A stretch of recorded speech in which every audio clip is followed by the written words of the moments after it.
Hey, what's up everybody? It's your girl Chanté back with another episode chatting with Chanté. How in the world are y'all doing? Me, I am doing fabulous. So I know y'all like, who is this woman on the screen? I know I have been MIA for the past couple of weeks. I haven't been able to give you all reviews of these last couple of episodes of The Chi, but y'all, I have good reasons. I technically really haven't even been home. My equipment has been packed up due to them remodeling, revamping my entire apartment. Okay, it was a whole bunch of construction, in and out, painting, new everything. Okay, so it was really hard for me to be able to sit down and give you all content. And again, I haven't been home. I've been at my mom's and stuff like that. So now I'm back to where my stuff is back and everything's kind of getting back to normal. I'm getting everything back in place and I'm able to sit down and actually, record videos and things like that. But if you follow me on TikTok and other social media platforms and keep up with my podcast, then your girl is still doing stuff. It was just kind of hard for me to get my other filming equipment out and whatever. So your girl is back and we are going to be discussing this latest episode of The Chi, because even though I haven't been talking to y'all about it, baby, your girl has been keeping up. So I have my other phone here because I wrote my notes for this episode. So if you see me looking down, that's what this is. So before we get started, make sure you like, comment, subscribe, hit the bell so you're notified when I drop a video. Get your snacks, get your drinks, prop your feet up, and let's get it, let's go. So if you know how I do my reviews, I like to take it storyline by storyline, character by character, just so it can flow easy for me, okay? So we're gonna start off with my good sis, Keisha, all right? So we all know Keisha is living on the college campus and she is really trying her best to juggle mom life as well as school life, okay? And at this moment we see it's really taking a toll on her. It's really weighing heavy on her and she just needs a break. She has this big paper she has to finish. Shade. Ronnie, he's crying, he needs attention, he's spilling milk all over the computer and she just needs a break. So she does text Emmett to see if she can come over with the baby so that way he can be occupied and she can get her work done. So he says, come on, let's go. So she gets there and he has EJ with him and they're just chilling and he lets her know, listen, you work on your paper, take your time, I got the kids and we're good. So that's how that goes. And she's noticing how mature he is and how well he is with his kids. Not saying he wasn't before, but it's just the way he is from when we got introduced to him and her as well to where he is now. The growth, the responsibility, the accountability is a completely different person than who she was with at the very beginning of the show. So we can greatly appreciate it and we're seeing how much, she's really liking that. So after all is said and done, she finishes her paper and she falls asleep on the couch. He puts a blanket on her, kisses her cheek. So cute. And he ends up falling asleep next to her. So this is where things get kind of tricky and a little bit messy. I want to get y'all's input on this as well. So the next morning, Tiffany FaceTimes him so that way she can talk to EJ before he goes off to daycare. So he sees that Tiffany is FaceTiming him and he's like, oh snap, I got Keisha right here. Let me hurry up and get this conversation done and over with. So she's trying to talk to him, but he's kind of keeping the conversation kind of quick, kind of short. And she's like, okay, what's wrong with you? You're trying to end the conversation, like what's wrong? And we got homegirl Keisha underneath the blanket like, and so he's like, I just woke up, I'll let you know when he's ready so you can talk to him, bye. So Keisha's like, well, why didn't you tell her I was here? And I'm just like, Keisha, were you gonna tell her? Have you been telling her what's been going on? Because this ain't your first time over here, baby. You spent Christmas Eve with him and all his kids. Y'all been hanging out, texting this whole time. Y'all done kissed already. Like, if you wanted her to know something, you would have been told her, okay? So her whole thing is, how come you didn't let her know that I was there or I'm here? Or do you feel guilty? So he was like, I just didn't feel like, it was necessary at this point. Ew. So what do y'all think? Because I feel like it's going to get kind of sticky because even though Tiffany has technically moved on, I mean, she's living with Rob and, they're doing their thing and she's the one who wanted the divorce and blah, blah, blah. But her and Keisha have formed such a good friendship now because, listen, we know those two, they barely said 2 words to each other and now they're at each other's house doing each other's hair, confiding in each other, they're hanging out and stuff like that. And it's really been great to see 2 characters, 2 women who weren't really on the same page. Now they have a good sisterhood, a good friendship budding. And now it's like, ooh, Keisha could potentially getting back with Emmett, and it's like, okay, is she really stabbing Tiff in the back? Because technically Keisha had him first, even though they weren't in an official relationship, they were just messing around, but still. But now that her and Tiffany have become friends, is it stabbing in the back? Is it messy? Is it like, you know, what can you do? So I'm really curious to see how this is all going to unfold, you know. And now is the time for Keisha and Emmett to really establish, okay, what are we even trying to do? Because ain't no sense in telling Tiffany anything if we ain't doing something, you know what I'm saying? Like, you know, if we're not actually gonna try to progress this thing. Because listen, they were giving real blended family vibes when she came over there both times during Christmas Eve in this last episode. You know, the baby's hugging her, she's hanging out with him, he's hanging out with Ronnie. You know, it's really giving blended family, just saying. But, you know, now is the time for them to really establish, okay, are we trying to rekindle what we had? Are we trying to actually get in a relationship? Are we just messing around? Are we just flirting? Like, what are we doing? So they really need to figure that out, so that way, you know, when they do have this conversation with Tiffany, you know, it's not out of left field and they know exactly what it is that they want to do. So I'm just curious to see how they tell her, if they tell her. Someone on the Shy Instagram page in the comments talking about the baby gonna probably end up being the one to break the news. I hollered, because let's not do that, okay? So let me know what y'all think about that whole situation. Are y'all here for Keisha and Emmett potentially getting back together and kind of, you know, having a blended family moment? Do y'all think it would be shady of Keisha to do that since her and Tiffany have formed this friendship? Do y'all think Tiffany shouldn't even care since she's the one who wanted the divorce and she told Keisha, you know, if he moves on, I don't care? But it's just so sticky, because in her mind, probably, you know, she's thinking if he moves on with some random chick that I don't know, then okay. And I feel like, you know, it wouldn't be as rough if her and Keisha haven't formed that friendship. If their relationship was still strained the way it was in the beginning, it probably wouldn't hurt as much, you know. Or if Keisha was just literally a brand new person that was, you know, dealing with Emmett, who had no dealings with him before, then, you know, the blow, it would soften the blow a little bit more. But since they already have a history and her and Keisha have formed a friendship, it's like, ugh. And then, of course, you know, Tiffany, because they're good friends now, she's been telling her all the things that's been going on with her and Emmett. It's like, ugh. And then we know Keisha was asking, you know, Tiffany all these questions. What if he moves on? Blah, blah, blah. It's like, so were you really curious? You know, like genuinely asking about me and how I'm feeling? Or were you just trying to see where you could fit in this whole situation? Like, it's a whole lot of factors and it can get really messy really quick. So let me know what y'all think, okay? So next, we're going to talk about Kev and Lene. They are too cute. I love them. So we all know that the last episode, the Christmas episode, was a damper for a lot of people, okay? Especially Lene. We know her brother Jamal, you know, he was on the run and the police did catch up to him and he is locked up, so he can no longer be her legal guardian. So, you know, Lene has been living with Kevin and his family this whole time.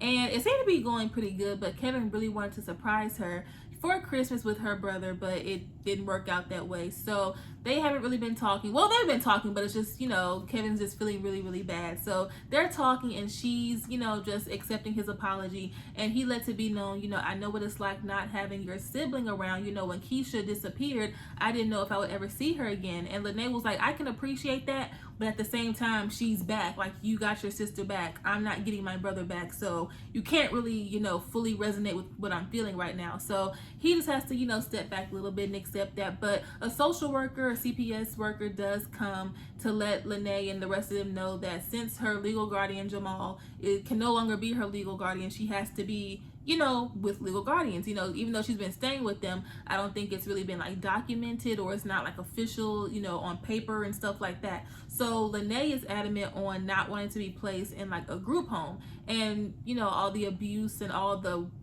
wickedness that can go on in those situations, she's not trying to be a part of it. Kevin doesn't want her to leave, neither does Dre. And Dre is, I love Dre. Like, she is such a compassionate person. She is a counselor, but in order to be a counselor, I really do feel like you have to have a very special place in your heart for people. Like, you really have to be a people person. So on top of that, her and Lene, when we got introduced to Lene last season, we saw that Dre saw a lot of herself in Lene because of their upbringing and things like that. So that's why she wanted to bring her into their home. So she really connects with her on different levels, on top of being a already compassionate person who just has these, you know, genuine feelings for people and their safety and well-being. So everyone's on the same page except for who? Nina. It's like, Nina, we don't need you at this moment. I'm so sorry. Listen, Nina, Now, she's a beautiful woman, okay? And this ain't got nothing to do with the actress. But Nina, you tried it because you was getting the attitude with everybody. When you tried to, and I keep saying this,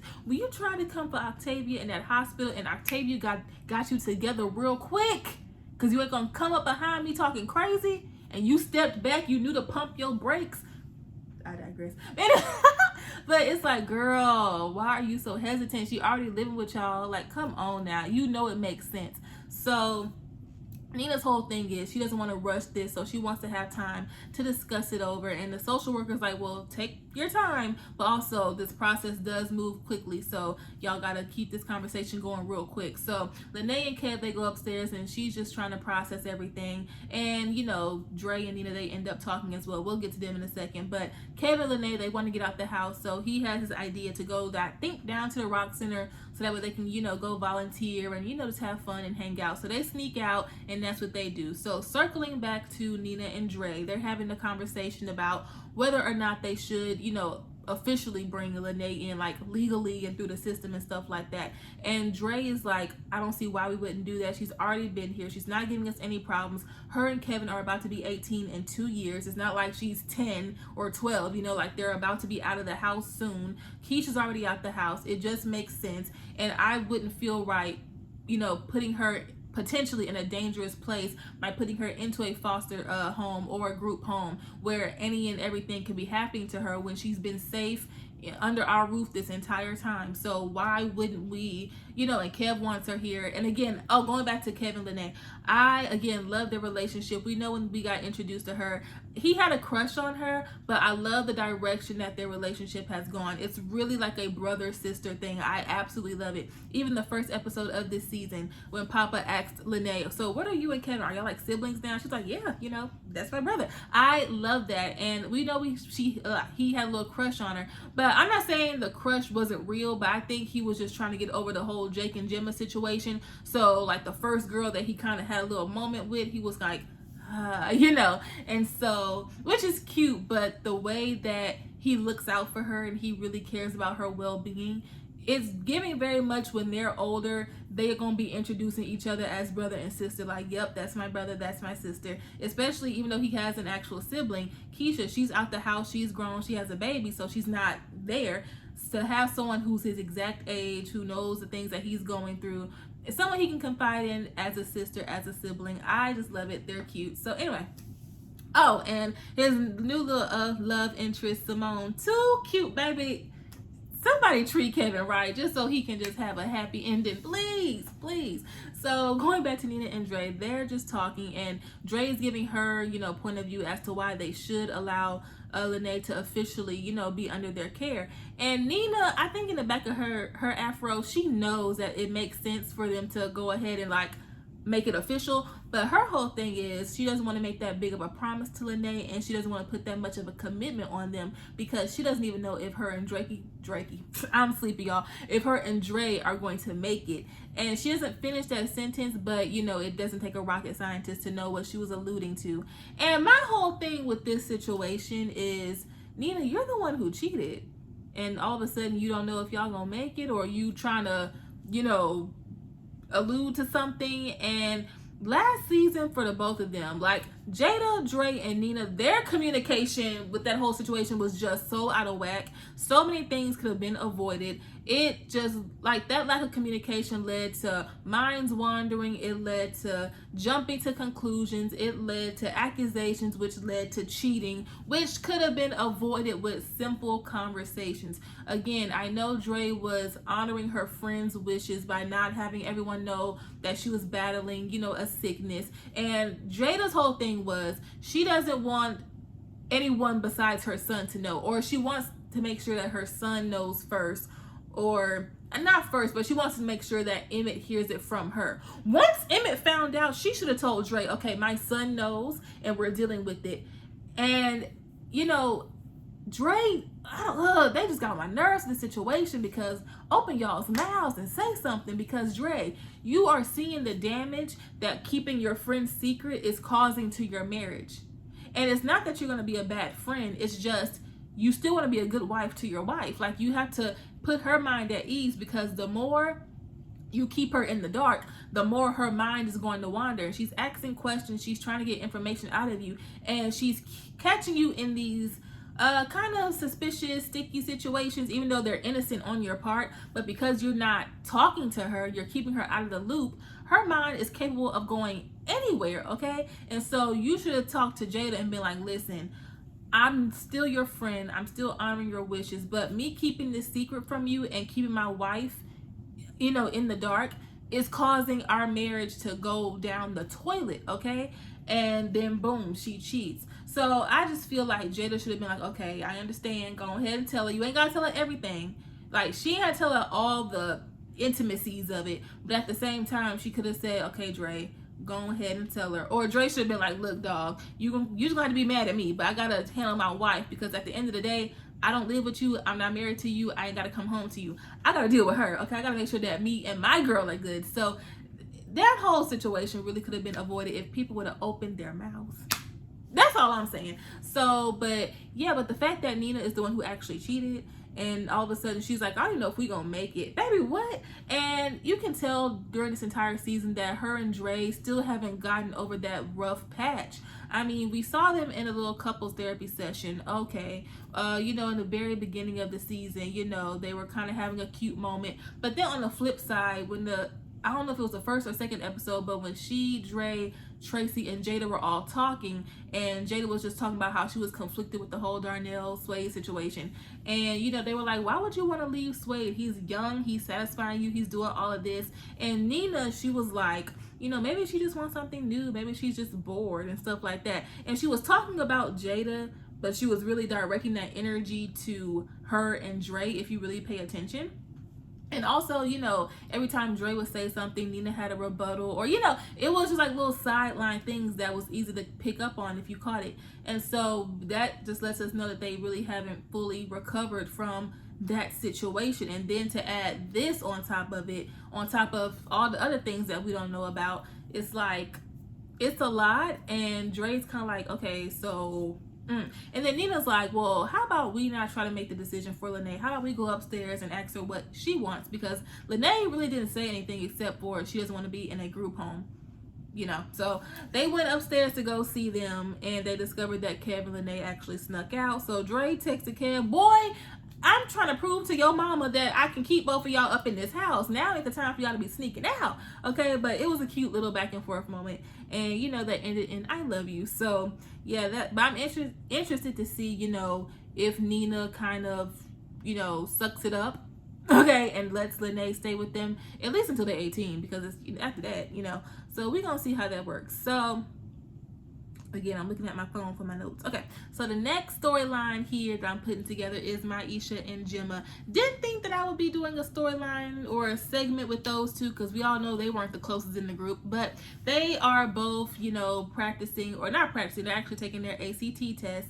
Not ACT. Okay, so in my state, you know, for college prep and stuff like that, we took the ACT. They're taking the SAT. So I gotta, you know, get my mind right on that one. But they're taking the SAT. They're preparing and stuff like that. Oh, and at the very beginning of the episode, we saw the women, you know, doing their daily routines, how they get their day started. So we saw Keisha, you know, with the baby. We saw Gemma, you know, feeling herself in her braids. I said, okay, girl. And we see Maisha. She's doing her daily affirmations, her morning affirmations. I am beautiful. I am smart. I am confident. I am talented. I am that girl. I was like, yes. Listen, I'm a very big advocate of doing that. Getting in the mirror and talking to yourself, it can be very uncomfortable. Because listen, we all talk to ourselves. It's just that we don't see ourselves talking to ourselves. So it's something different and kind of uncomfortable when you're actually looking at yourself talking to yourself. It's like, what am I doing? But the more you do it, the more comfortable you get with doing it, and the more you start to believe the things that you're saying. So I would highly advise you do that. No matter how weird you may feel, you'll get over that. But anyway, so they're taking their SAT, and so Gemma's daddy is waiting for her in the car, and she gets in there, and he's like, why am I paying for all these SAT prep courses and stuff like that, and you finna be late for the test? And Gemma is really in that mindset of the weight and the what's the word? The weight and the, you know, the importance that y'all put on these tests and college and stuff like that is not the same as it was. I don't feel like I need to go to college to make it in this life, you know? She's really representing a lot of people in this generation who are saying that, you know, you don't have to go to college to be successful, which is true. And I am someone who did go to college. And listen, I know there's a lot of people who have to have like a talk, or their parents have to force them to go to school, or either you go to school, you go to work, or, you know, stuff like that. When it came to school, I love school. I've always loved school. So when it came time to go to college, no one had to even tell me I'm going to college. Yes. So I am someone who, you know, went to school, got a degree, love it. Like I think highly of it, you know, things like that. But I also know that have your degree, but also life skills, networking with the right people, it all plays a good part, you know, for me personally, in the things that I do.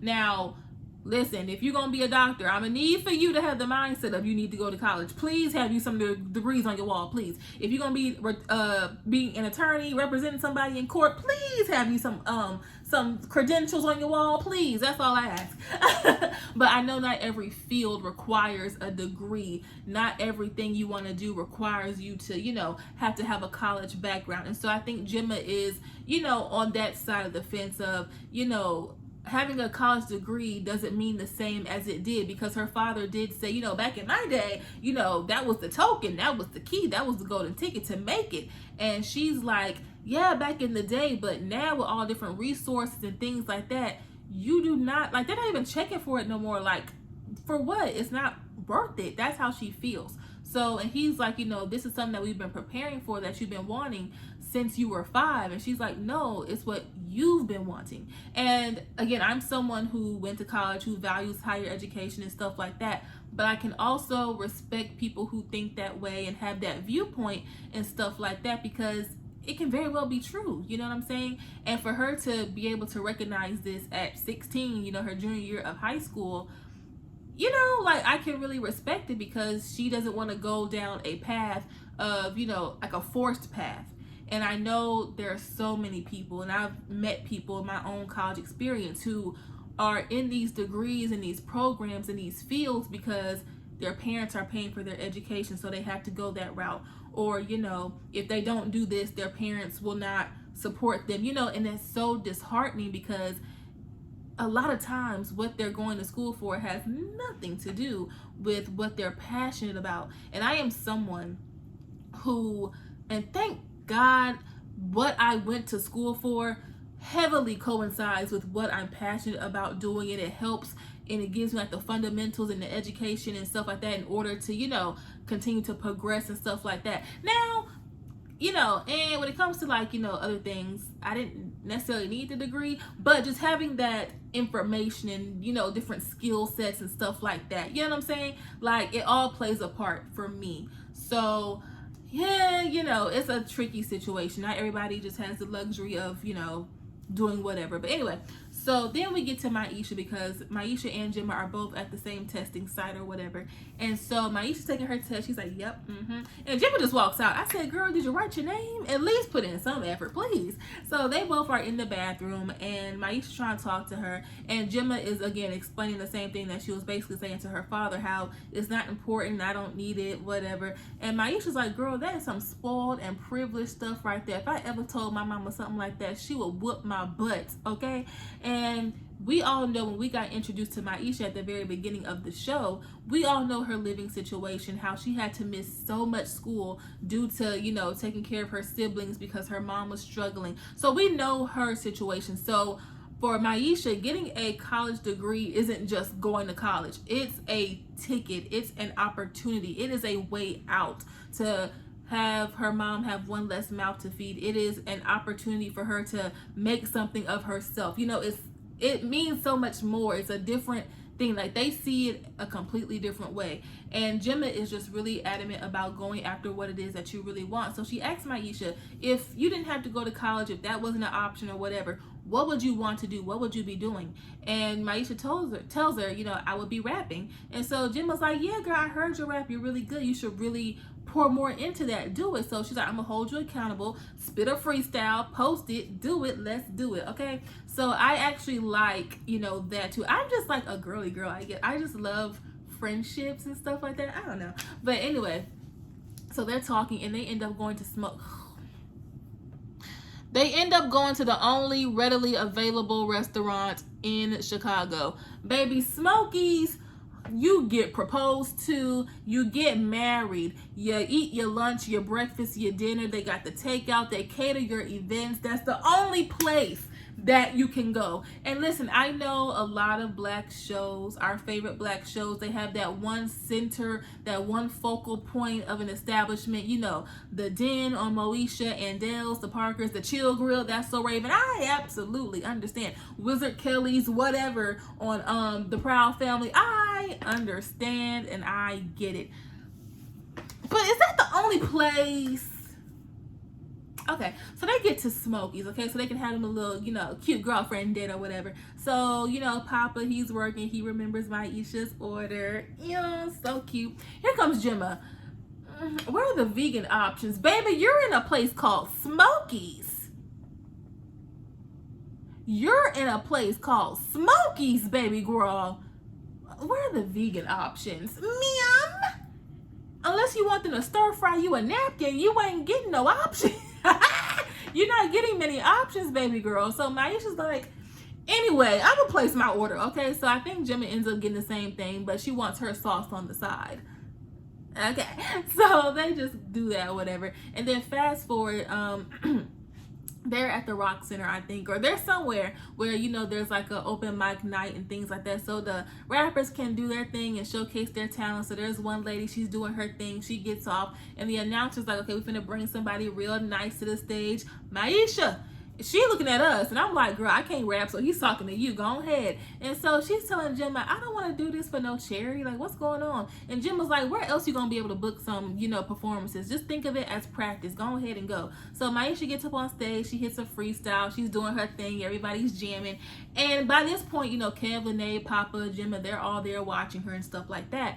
And during the midst of her performance, she throws a little shot at Papa. And I can't remember word for word what she said, but basically she was like, I didn't need that church boy with his little podcast to put me on. I put myself on. I said, did we have to bring him up? Because listen, Papa went from raising the roof to raising an eyebrow. He was like, was that about me? Papa has not caught a break since never. He has not. Listen, it's them daggone cornrows. He put them cornrows in his hair and started acting up, and now people just disrespecting him. I mean, he was jamming. And then, wait, was the church boy line about me? Yes, baby, it was. So I'm curious to see if they're going to address that, or if that was just something that they're going to let fly by, if he's going to be feeling some way towards her about that, you know. We gonna see. So that's that. Oh, child, forgot the main part. So going back to Gemma, so they're in line, you know, getting food, her and Maisha. And, you know, of course, Smokey's is catering, even though they just ate Smokey's. Anyway, so, you know, they're getting their food, and Gemma's like, does Smokey smell weird to you? And Maisha's like, girl, we've been eating it every day for the past however many years. It smells the same as it always does.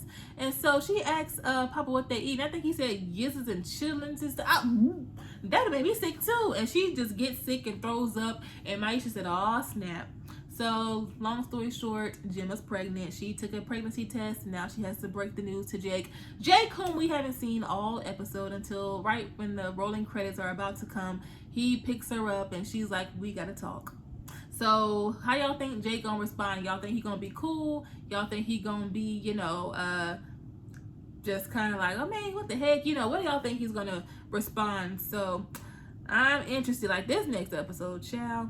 Okay, so now we're going to get to Victor, Tracy, Duda, Roslyn, Fatima, Tierra, Shop, all these people, okay? So we all know Victor. It's going to be so hard for me not to call him Trig, just because we've been calling him Trig this whole time, and now we're going to call him Victor. So if I bounce back and forth between Trig and Victor, it's the same person. So Victor, we know he's still campaigning, so him and Shad are going door to door just to, you know, announce his candidacy and put his vote out there, or his name out there, for people to come out, support, put their requests in and things like that. And at the beginning it's going kind of tough because he's just getting a whole bunch of doors slammed in his face, but then he does a different approach and stuff like that. You know, people are being more lenient to listening to him and things like that. So they're holding a press conference or whatever for him. Well, let me not go too fast. Going backwards, what's the girl named Tiara? She and Tracy, I believe, are talking. They're at the Trinity house, and she's very intrigued about the history of it and what was going on and things like that. And Tiara's like, man, I wish more people knew about this, because, you know, this is very valuable information, and if more people knew about it, more people could help and things like that, and, you know, it can get the name out there. So she wants to take pictures with Victor outside of it, just to, you know, get it out there. And Victor and Tracy, they're kind of like, oh, we don't really like publicize it, you know, we're not really trying to make it a big thing, you know, we kind of want to keep it intimate. The people who know about it, they know about it. But then Tracy's like, but if it can get people to help, there's no harm in it. So they go take pictures, and while they're doing that, Doodah comes with a little picnic, because he has to drop a bomb on Tracy, and he wants to soften the blow a little bit. So they're talking, and he's like, so listen, baby girl, Rosalind is back in town. And we did see our good sis Rosalind in the very beginning. Now, I think I gotta go back and just look at the very opening credits, because was that Tiara in her bed, or was that just another person? Because we saw her getting ready, and then she left out the room, and there was a woman in the bed, and it looked like Tiara, but I could just be wrong. I could have just been all over the place. I don't know, because if that was Tiara in her bed, baby, I am hollering. But if it wasn't, disregard what I'm saying. So anyway, Doodah lets Tracy know that, you know, Rosalind is back in town, and she does want to, you know, have some partnership with the rock organization. And Tracy's like, which rock organization? Not this one. Not this one. Nope. Put your picnic basket up. Nah, dog. No. Oh, so you thought you was going to bring me a little ham sandwich and let me know that your little wife is about to come and try and take over? I don't think so. Not I, said the duck. That's what Tracy said. Shout out to my good sis, Ty Davis. If I haven't told it already, I love her. So anyway, but, you know, Doodah's like, listen, you remember that little favor you asked me about clearing Trig, now Victor's record? Yeah, she was one of the people that I had to call in order to do that. And she don't do nothing for free. So either you let her work with you or you get fired. I said, see, Tracy, I told you to run. When him and Q showed up at your door, you should have looked through the peephole and just said, nope, I'm not finna do it. Nope. Lena, rewrite this, because I'm not finna do this. No. Like, girl, I told you to run, but no one listens to me. No one listens to me. Y'all gonna listen to me next season. So I'm like, how you gonna fire this lady from her own organization? So she's like, listen, if your wife thinks she's gonna prance up in here with her little bob and her pantsuit and discredit the things I got going on for my son, all y'all got another thing coming. So she best to keep it cute. So later on, Rosalind comes. She just busts through the door. She don't speak. I'm like, girl, first of all, you ain't gonna brush up against me and not even acknowledge me. See, this is what I ain't got time for. So she just lets it be known, listen, Rosalind, if you think you're finna be discrediting and dirtying up the clean legacy I've left for my son, you might want to exit out the door. And Rosalind's like, girl, you ain't even start this for your son. You started this out of guilt because you sent somebody to kill the man who killed your son, and he ended up killing the wrong little boy. Like, this ain't for your son. You just feeling guilty and you putting your son's name on it just to make it look cute. And I said, ooh, Tracy, just go back. Just walk away. And Tracy walked away, because it's like, dang. At that point, you just gotta fight. So it's gonna be really interesting to see them working together, however that's going to go. But at the press conference, okay, child, Tiara is really laying it on thick. And I don't know if she's really developing feelings for Trig Victor, or if she's just really taking her role seriously. Like, they must be paying her very good money, because, you know, she's introducing Trig Victor. I don't know what to call him. So Trig Victor, and she's like, you know, the love of my life. I said, girl, what's his last name? When his birthday? What he allergic to? What's his favorite color? Girl, shut up. Just say this is Trig Victor so we can go. Girl, even Trig was like, what? So he comes out, oh, thank you to my lovely lady. Girl, boy, what's her nickname? You don't even know her. Don't even do this. So he's just, you know, basically putting his platform out there, talking about where he stands with the community and what he wants to do. He wants to hear from them and blah, blah, blah. So there is one reporter named Fatima, okay? She's checking him out like, So she's like, I got a question. And she just goes in for the kill, okay?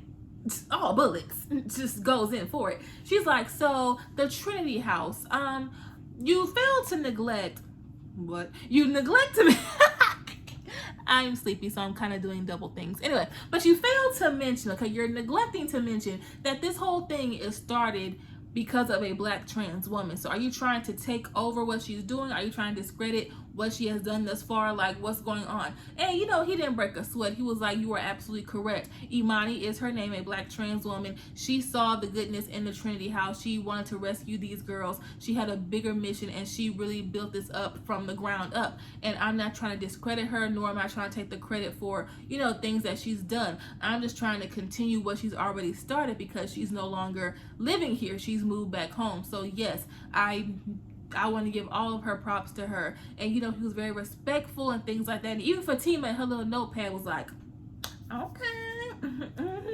So later on, excuse me, later on, you know, Fatima and Trig Victor, they're talking, and you know, you can tell there's little sparks there and things like that. Now, if I'm misgendering or anything like that, please, or mislabeling, please forgive me, but I do believe she is also a black trans woman. I do believe so. She did say Fatima is the name she gave herself, and also she had this connection in these questions about, you know, about Imani, and I think she knows that he was involved with Imani romantically, and knowing that she was a black trans woman. So I'm assuming, if I am wrong, please forgive me, please correct me, but I do believe so. So I think they'll have a little connection with that as well. And I think at one point Shaw was kind of like, you know, be yourself. Like, why are you lying for votes? And you know, like, what's going on? Just, is this what we're doing now? Like, so kind of interesting. But they agreed to go hang out or whatever. And Potiera, she comes to Trig Victor, like, there's some people we gotta talk to so you can get these votes. Let's go. I'm like, girl, he don't even like you. But anyway, she's cute. But girl, he finna be with Fatima, and I'm trying to figure out how that's gonna work if they go on these little dates and they hang out. Because even though we know Tiara and him ain't a real couple, to the public they a real couple, and she calling him the love of his life, or love of her life, after 3 seconds of knowing each other. Yeah. So lastly, child, we're gonna talk about Jada and Darnell, because child, I don't know, it was like when they had little sexual tension and they were just flirting, I was all the way here for it. But now they're together, it's just like, do we really want this? Maybe. I don't know. So we saw them, you know, in the beginning, they were waking up or whatnot. And so they're in bed, and she wants to get dressed up. She wants to go on a breakfast date, you know. And he's like, first of all, we is too old to be going on dates. Secondly, how come I can't just cook your little breakfast in bed? We stay home all day and watch crime shows. Now look, I like both. Listen, a little breakfast in bed, watching TV all day, cuddle up with your boo thing, baby, let it be cold or rainy. I'm here for it. But let's not get just suckered into that. Let's not just get too comfortable with that. Take me out too. I got outfits to wear. I have, you know, I want to be shown off. I want to see other things. I don't want to be doing the cooking every time. I want us to go get served and stuff like that. Like, come on now. So she wants to get wined and dined every now and again. And he's like, oh, excuse me. He's like, you know, I already got you. We already together. We've been through this. We is too old for this. Like, come on now. You already know what it is. And she's like, well, no, I don't. Okay. And until you can show me that you actually love and appreciate me and you value me, you ain't getting no more of this. So she walks out. I said, oh, excuse me. I said, oh, Darnell, you are messing up. You are more committed to this Bluetooth earpiece than you are Jada. Get it together. Get it together. But he heard her because he went shopping, got them some little outfits. He comes back and tells her to get ready. He made some reservations. They finna go out, and boom, boom, boom. So they're on their date or whatnot. And, you know, they're just cuddling. They're smooching. She's having a ball. And he's like, man, bring me that brown liquor since you ain't got no Henny. Get her the bottle of the most expensive red wine. Order whatever you like, but just don't get no dessert. I said, how'd that work? How does that work, sir? Now, but he just, you know, reassures her that, you know, he heard what she said, he listened, he agrees, and he's going to do his best to show how committed he is to her and that he loves her. So it's cute, but I'm just trying to figure out, is Dom coming back? Because y'all are doing a lot, and like, I just want to know, like, is this one of those things where it was a conversation held behind the scenes that we just don't know about, and we're just supposed to, you know, assume that they've broken up and now they're fully together? I don't know, because the Shy is good for that, because like that whole conversation with Octavia and Keisha about getting the baby back, Like, it went from I want my baby back to Keisha having a baby. It was like, well, where was the conversation? Like, I needed to see that. Like, I needed to see reactions, because, girl, you ain't just gonna snatch the baby, child. So I want to know if that was a situation, or if we're gonna see Dom pop up and she don't know what's going on, or she gonna stir up some trouble. I need to know, because I don't know. But in poor Suede, you know, last episode, the Christmas episode, he wanted to propose, and he ended up punching Darnell. Child, just ghetto, okay? And Darnell and Jada kissing under the mistletoe because the grandbaby said they had to. Child, anyway, so all of this is a sticky situation. So let me know what y'all thought about this episode, and get your girl is back, okay? It was a rocky few weeks, all this remodeling and moving around, but your girl is back. So we're gonna be talking about the Chi for the rest of the season, okay? But let me know your thoughts and opinions down below, and I will catch y'all in the next episode. I love y'all. Bye.